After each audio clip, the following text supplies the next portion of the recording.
मुकदमा संख्या 96/2026 दिनांक 29 जून 2026 को धर्मशाला पुलिस थाना में डॉक्टर अंजलि चौहान की शिकायत पर दर्ज किया गया था। इसमें शिकायतकर्ता ने जाहिर किया था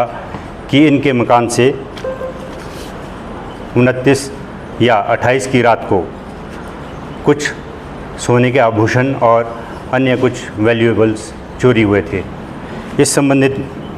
मामला थाना धर्मशाला में दर्ज किया गया था। शिकायतकर्ता ने जाहिर किया कि उनके पुश्तैनी उनके घर से सोने चांदी के आभूषण लगभग 3 किलो चांदी, 3 मंगलसूत्र, 3 जोड़ी सोने की बालियां, 1 चांदी का नेकलेस, करीब 7-8 हज़ार नकदी व CCTV का DVR भी चोरी हुआ है। इस मामले में त्वरित कार्रवाई करते हुए धर्मशाला पुलिस थाना की टीम ने SHO धर्मशाला के नेतृत्व में एक टीम का गठन किया गया था। इसमें ASI चमन, हेड कांस्टेबल अक्षय और हमारे टेक्निकल टीम के हेड कांस्टेबल आज़ाद, 4 आदमियों की टीम इसमें बनाई गई थी और इस टीम को सुपरवाइज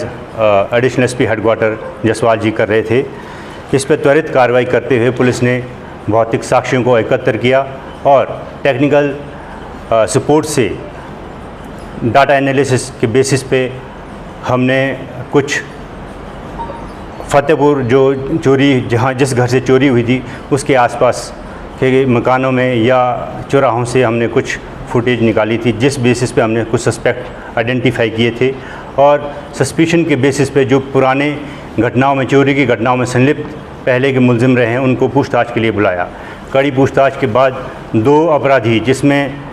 चंदन पुत्र श्री डीडूराम यह गग्गल का रहने वाला है और एक अन्य महिला अंजू पत्नी रमेश कुमार, यह भी गग्गल की रहने वाली है, इन 2 आरोपियों को आइडेंटिफाई करके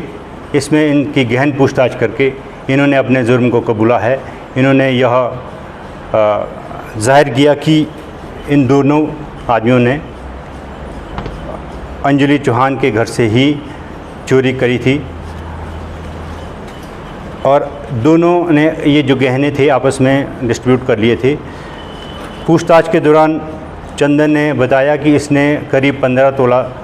सोना हमीरपुर में किसी आभूषण विक्रेता को बेचा था। आभूषण विक्रेता विवेक कुमार जो हमीरपुर में दुकान करते हैं, उनकी दुकान से पिछले कल रिकवरी की गई है 15 ग्राम सोने के आभूषण जो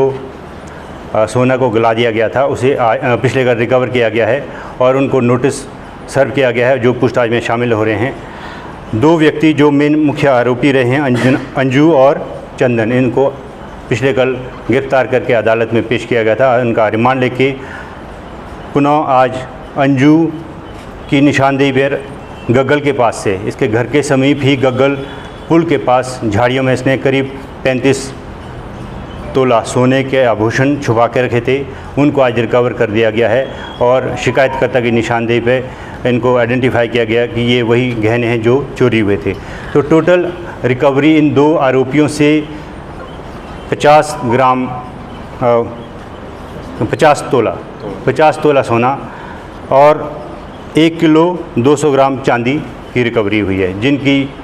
बाज़ार में कीमत करीब 65-70 लाख के करीब बताई जा रही है। तो इसमें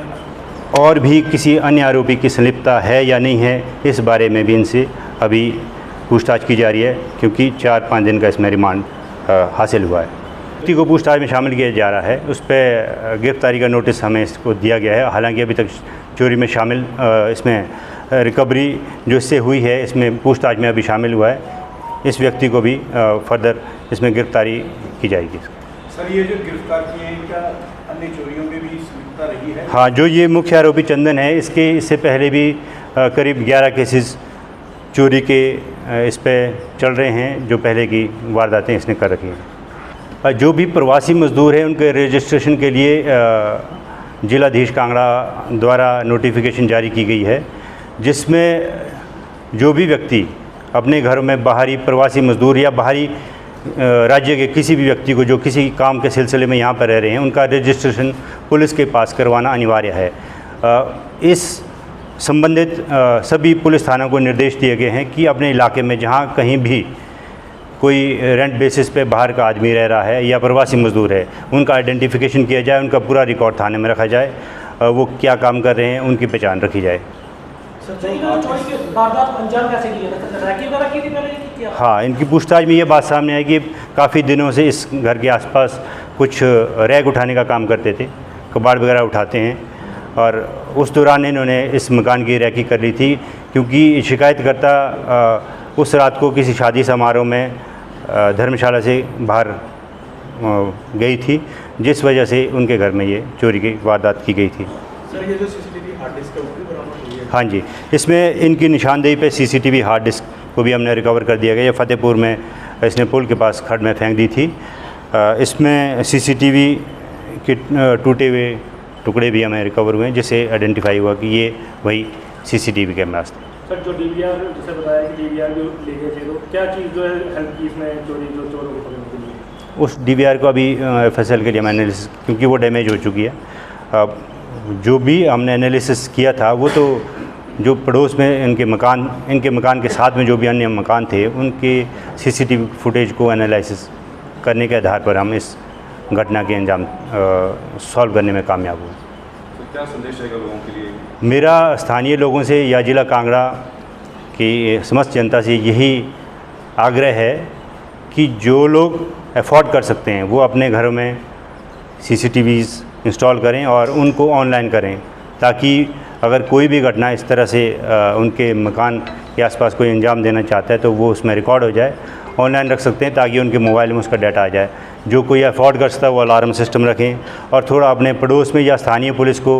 अपने वार्ड मेंबर को अगर किसी वजह से कुछ दिनों के लिए बाहर जा रहे हैं तो उससे संबंधित अपने पड़ोस में ज़रूर सूचना दें, विश्वसनीय व्यक्ति को सूचना दें कि हम कुछ दिनों के लिए घर से बाहर जा रहे हैं। और जो भी वैल्यूएबल्स हैं घरों में ना रखें, क्योंकि सभी